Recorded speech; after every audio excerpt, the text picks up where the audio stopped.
ओम शांति। 11/9/2023।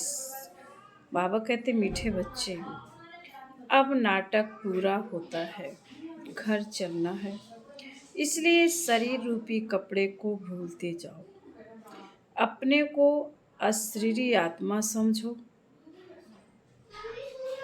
प्रश्न है, कौन सा वंडरफुल खेल संगम पर ही चलता है, दूसरे युगों में नहीं? बाबा का उत्तर है, फारकती दिलाने का।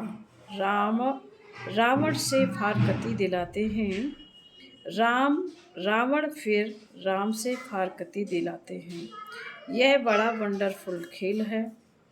बाप को भूलने से माया का गोला लग जाता है, इसलिए बाप शिक्षा देते हैं, बच्चे अपने स्वधर्म में टिको, देह सहित देह के सब धर्मों को भूलते जाओ, याद करने का खूब पुरुषार्थ करते रहो, देही अभिमानी बनो। गीत है, जो पिया के साथ है तो ज्ञान की बरसात है। ओम शांति। मीठे मीठे मीठे बच्चों ने नंबरवार पुरुषार्थ अनुसार गीत सुना। हर एक बात में नंबरवार कहा जाता है, क्योंकि यह कॉलेज है अथवा यूनिवर्सिटी कहो, साथ साथ सच्चा सत्य का संग भी है।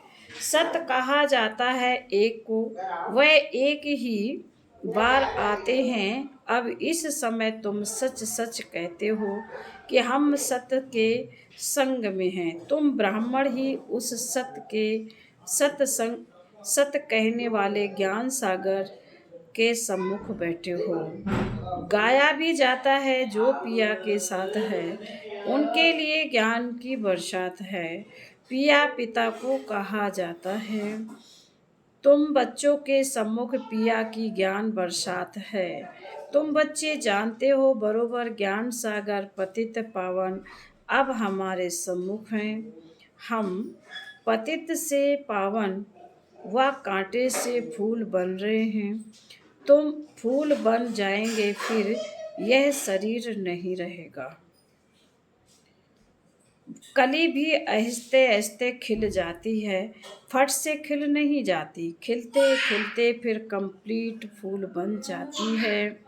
अभी कोई भी कंप्लीट फूल नहीं बने हैं, वह तो कर्मातीत अवस्था हो जाती है।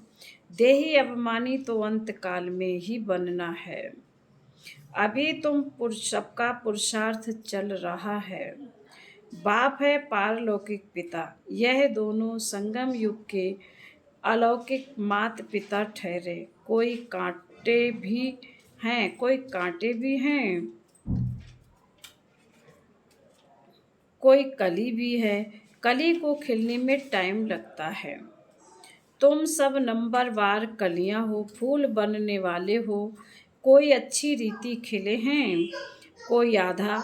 एक दिन कंप्लीट भी जरूर खिलेंगे। बगीचा तो है ना, जानते हो हम कांटे से कली तो बने हैं, फिर फूल बन रहे हैं, पुरुषार्थ कर रहे हैं। कोई तो कली ही खत्म हो जाती है, कोई थोड़ा खिल कर खत्म हो जाते। माया के बड़े भारी तूफान आते हैं, सेंटर्स खोलते भी कोई कोई खत्म हो जाते हैं, गिर पड़ते हैं। माया बड़ी जबरदस्त है। यह है चटा बेटी राम और रावण की। राम राम कहा जाता है, ऐसे नहीं त्रेता वाले राम को याद करते हैं। यह राम राम परमात्मा के लिए कहते हैं। रावण से राम की भेंट होती है। राम है बाप, रावण है दुश्मन माया। माया भी जबरदस्त है, यह खेल है एक दो को फारकती दिलाना। राम तुमको माया रावण से त्याग दिला रहे हैं, माया फिर तुमको बाप से त्याग दिलाती है। बाप कहते हैं, देह सहित जो भी संबंधी आदि देह के हैं, सबका बुद्धि से त्याग करो। सर्वधर्मानी, मैं फलाना हूँ, फलाने धर्म का हूँ, यह भूल अपने स्वधर्म में टिको। देह के सब धर्म छोड़ अपने को अकेला समझो। इस दुनिया की हर एक चीज से त्याग दिलाते अशरीरी बन जाओ मेरा बनकर, और मेरे को याद करो। बाप को भूले तो माया का गोला लग जाएगा। बाप को याद करने का खूब पुरुषार्थ करते रहो। माया बड़ी जबरदस्त है, बाप का बनकर भी फिर माया त्याग दिलाकर बाप से छुड़ा देती है। बाप को सल कोई फारकती ना दे। आधा कल्प तुम मुझे याद करते आए हो। तुम ही संपूर्ण भक्त हो ना। भक्ति भी तुमने ही शुरू की है। तो बाप आकर माया से त्याग दिलाते हैं। कहते हैं अपने को आत्मा समझो। इस कपड़े को देह को इस कपड़े को यानी देह को भूलते जाओ बस। अभी हमको जाना है। उस नाटक में भी एक्टर्स होते हैं, उनको भी मालूम रहता है बस। अभी 5-10 मिनट बाद हमारा खेल पूरा होने का समय आया है। फिर हम घर चले जाएंगे। खेल पूरा होने के समय यह बुद्धि में रहता है, शुरू में नहीं। तुम भी समझते हो हमारे 84 जन्म पूरे हुए हैं, बाकी इतना समय होगा। तुम कहेंगे हम कब स्वर्ग का सुख धाम में जाएंगे, परंतु बाप कहते हैं इस लाइफ को तो वैल्यूबल कहा जाता है। तुम बड़ी भारी सर्विस करते हो श्रीमत पर, सिर्फ तुम पांडव ही श्रीमत पर चलते हो। गीता आदि में यह बातें नहीं हैं। यह बाबा बहुत ही शास्त्र आदि पढ़ा हुआ है कि गुरु किए हुए हैं। जो भी सब एक्टर्स की एक्टिविटी है उन सबको तुम जानते हो।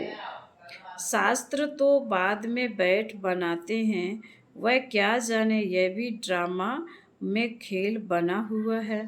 गीता भागवत आदि सब अपने अपने समय पर रिपीट होंगे। गीता है माई बाप, गीता को माता कहा जाता है, और कोई पुस्तक को माता नहीं कहेंगे। इनका नाम ही है गीता माता। अच्छा, उनको किसने रचा? पहले पहले पुरुष स्त्री को एडॉप्ट करते हैं ना। पुरुष शादी करते हैं तो मुख से कहते हैं ये मेरी स्त्री है, तो रचता हुए ना। फिर उनके बच्चे होते हैं तो भी कहेंगे यह हमारे हैं। बाप भी कहेंगे यह हमारा बाप है। तुम भी बाबा की मुख वंशावली हो, कहते हो बाबा हम आपके हैं। इतना समय हम माया की मत पर चलते आए, अभी आपकी मत पर चलेंगे। माया कोई मुख से मत नहीं देती है, एक ऐसी करते हैं। यहाँ तो बाप मुख से बैठ समझाते हैं। तुम सब भारतवासी हो, जानते हो कि भारत ही सिरताज था।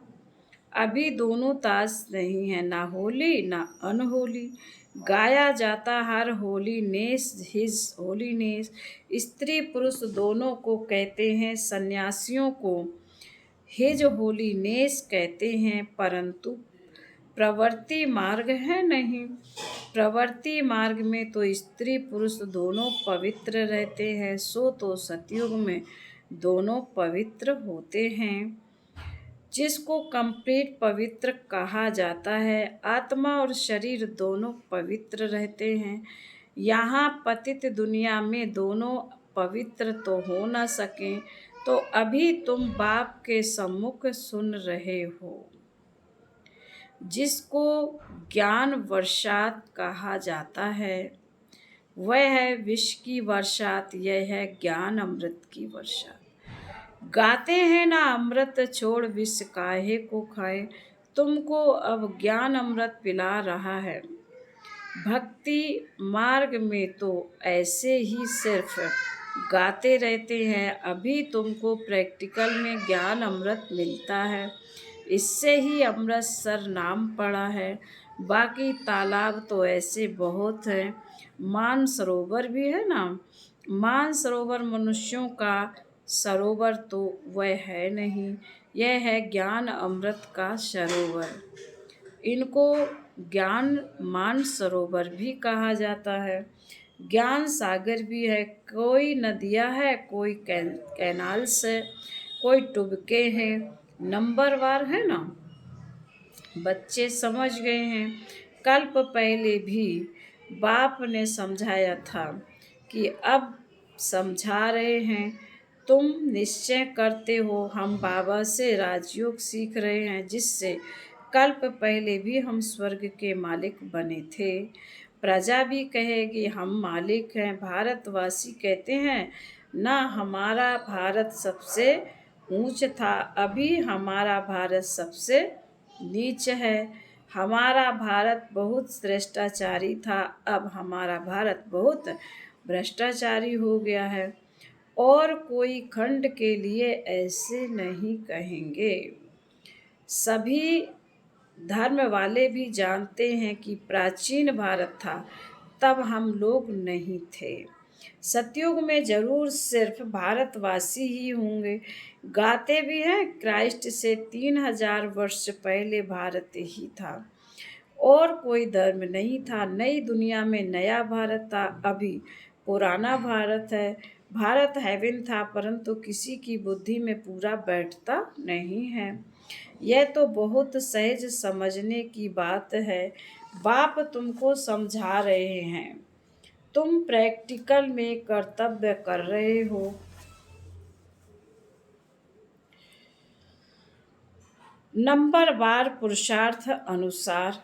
फिर बाबा कहते हैं सच्चा सच्चा व्यास बनना है, सच्ची गीता सुनानी है। तुमको कोई पुस्तक आदि तो हाथ में उठाना नहीं है।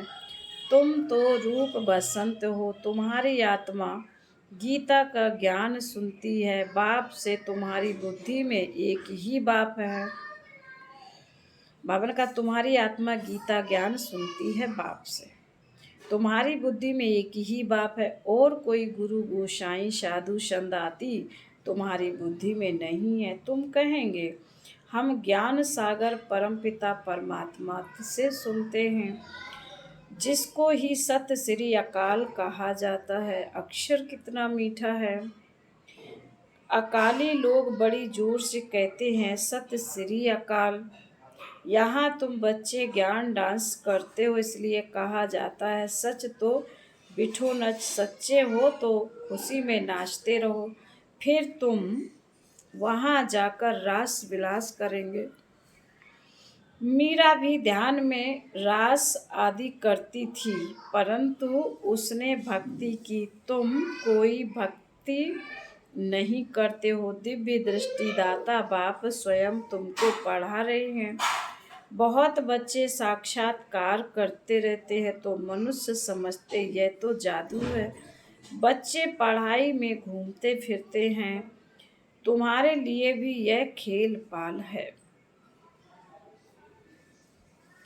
यह कोई सब्जेक्ट नहीं है, इनके मार्क्स नहीं, खेलने कूदने की मार्क्स नहीं होती। यहाँ भी जो इस खेल पाल में रहते हैं उनको ज्ञान की मार्क्स नहीं मिल सकती। यह तो खेल पाल है, इसको अव्यक्त खेल कहा जाता है। वह व्यक्त खेल है या अव्यक्त खेल है। रास आदि करने वाले को मार्क्स नहीं मिलती, इसलिए बाबा कहते ध्यान से ज्ञान अच्छा है, श्रेष्ठ है। ध्यान तो सिर्फ एम ऑब्जेक्ट का है, साक्षात्कार है। यह है ही राजयोग। एम ऑब्जेक्ट बुद्धि में है, वह तो इन आँखों से देखते हैं हम फलाना बनेंगे। यहाँ तो तुम्हारी है भविष्य की एम ऑब्जेक्ट, प्रिंस प्रिंसेस बनना है, फिर तुम महाराजा महारानी बनते हो। बगैर एम ऑब्जेक्ट अगर कोई कॉलेज में बैठे तो उनको क्या कहेंगे। भारत में और जो सत्संग है उनमें कोई एम ऑब्जेक्ट नहीं है। इसको यूनिवर्सिटी भी कहते हैं, पाठशाला भी कह सकते हैं। सत्संग को कभी पाठशाला नहीं कहा जाता है। तुम बच्चे जानते हो, हम पतित पावन गॉड फादरली यूनिवर्सिटी में पढ़ते हैं। सारी यूनिवर्सिटी को तुम पवित्र स्वर्ग बनाते हो। अपने लिए ही इस यूनिवर्स को स्वर्ग बनाते हो। जो बनाएंगे वही फिर राज्य करेंगे। ऐसे तो नहीं सब स्वर्ग के मालिक बनेंगे। जो पूरे नरकवासी है, जिन्होंने द्वापर से भक्ति की है, वही स्वर्गवासी होंगे। बाकी सब मनुष्य सरसों मिसल पिसकर खत्म हो जाएंगे। आत्माएं वापस बाप के पास जाएंगी। कितना बड़ा विनाश होना है। अभी तो बहुत प्रजा है, कितना बैठ गिनेंगे, एक्यूरेट गिनती कर ना सकें। दुनिया में कितने मनुष्य हैं, यह सब खत्म हो जाएंगे। बच्चों को बनेन ट्री का मिसाल भी बताया है। कलकत्ते में बहुत बड़ा झाड़ है, उसमें थोड़ी यानी फाउंडेशन है नहीं, बाकी सारा झाड़ खड़ा है। अभी देवी देवता धर्म भी है, परंतु उनका नाम प्रायः लोप है। ऐसे नहीं कहेंगे कि फाउंडेशन है ही नहीं, सड़ा हुआ भी कुछ ना कुछ निशान तो रहेगा ना। प्रायः लोप का अर्थ है ही, बाकी थोड़ा रहा। चित्र है, भारत में लक्ष्मी नारायण राज्य करते थे। यह तो बड़ा सहज है, परंतु माया रावण बुद्धि का ताला लगा देती है। परमपिता परमात्मा है बुद्धिवानों की बुद्धि। मनुष्यों में बुद्धि है, परंतु ताला लगा हुआ है। पत्थर बुद्धि हो गए हैं। अब बाबा फिर से तुमको पारस बुद्धि बनाते हैं, आत्मा को बनाते हैं। बुद्धि आत्मा में रहती है ना। कहा जाता है ना, तुम तो पत्थर बुद्धि भैंस बुद्धि हो। यहाँ भी ऐसे ही है, कुछ भी समझाओ तो समझते नहीं, श्रीमत पर नहीं चलते। श्रीमत तो सदैव कहेगी बच्चे अंधों की लाठी बनो। सुनना और सुनाना है, इसलिए सर्विस में दूर जाना भी पड़ता है। एक जगह बैठ तो हो नहीं जाना, एक जगह बैठ तो नहीं जाना। अभी तुम ज्ञान और योग सीख रहे हो। यहाँ तुम शिव बाबा के सम्मुख बैठे हो, सहज राजयोग सीख रहे हो। वर्षा लेने के लिए तुम आए हो, विष्णुपुरी की राजधानी लेने के लिए। विष्णु की विजय माला बनेगी। अभी तुम ड्रामा के राज को अच्छी रीति समझ गए हो। तुम जानते हो बरोबर डीटी सर बंटी था। सतयुग आदि में राजा रानी थे। अभी कलयुग अंत में तो राजा रानी कोई भी कहला नहीं सकते, परंतु गवर्नमेंट को मदद करते हैं तो फिर महाराजा का टाइटल मिल जाता है। वह गवर्नमेंट भी टाइटल देती थी, राय साहेब, राय बहादुर आदि। अभी तो तुमको बड़ा टाइटल मिल रहा है। प्रैक्टिकल में तुम हर होलीनेस, हिज होलीनेस महाराजा महारानी बनेंगे। तुम पर डबल ताज है। पहले होता है होली राज्य, फिर अनहोली राज्य, अभी फिर अनहोली नो राज्य। प्रजा का प्रजा पर राज्य है। ड्रामा को समझना है। फिर बाबा बोले अच्छा। मीठे मीठे शिकीले दे बच्चों प्रति माता पिता बाप दादा का याद प्यार और गुड मॉर्निंग। रूहानी बाप की रूहानी बच्चों को नमस्ते। हम रूहानी बच्चों की रूहानी माता पिता बाप दादा को याद प्यार गुड मॉर्निंग और नमस्ते। धारणा के लिए मुख्यसार बाबा ने कहा है, रोज ज्ञान अमृत के मानस सरोवर में स्नान कर आत्मा और शरीर दोनों को पावन बनाना है। माया की मत छोड़ बाप की मत पर चलना है। नंबर 2, यह अमूल्य संगम का समय है। इस समय श्रीमत पर चल सर्विस करनी है। सच्चा व्यास बन सच्ची गीता सुननी और सुनानी है। रूप बसंत बनना है, वरदान है। अनेक प्रकार की आग से बचने और सर्व को बचाने वाले सच्चे रहम दिल भव। आज का मानव अनेक प्रकार की आग में जल रहा है। अनेक प्रकार के दुख, चिंताएं, समस्याएं, भिन्न भिन्न प्रकार की यह चोट जो आत्माओं को लगती है, यह अग्नि जीतते हुए जलने का अनुभव कराती है। लेकिन आप ऐसे जीवन से श्रेष्ठ जीवन में आ गए हैं। आप शीतल सागर के कंठे पर बैठे हो, अतीन्द्रिय सुख शांति की प्राप्ति में समाये हुए हो, तो रहम दिल बन अन आत्माओं को भी अनेक प्रकार की आग से बचाओ। गली गली में ज्ञान स्थान बनाकर सबको ठिकाना दो। आज का स्लोगन है, बाबा ने कहा, जिनकी एक बाप से सच्ची प्रीत है, उन्हें श्रीरी बनना सहज है। ओम शांति।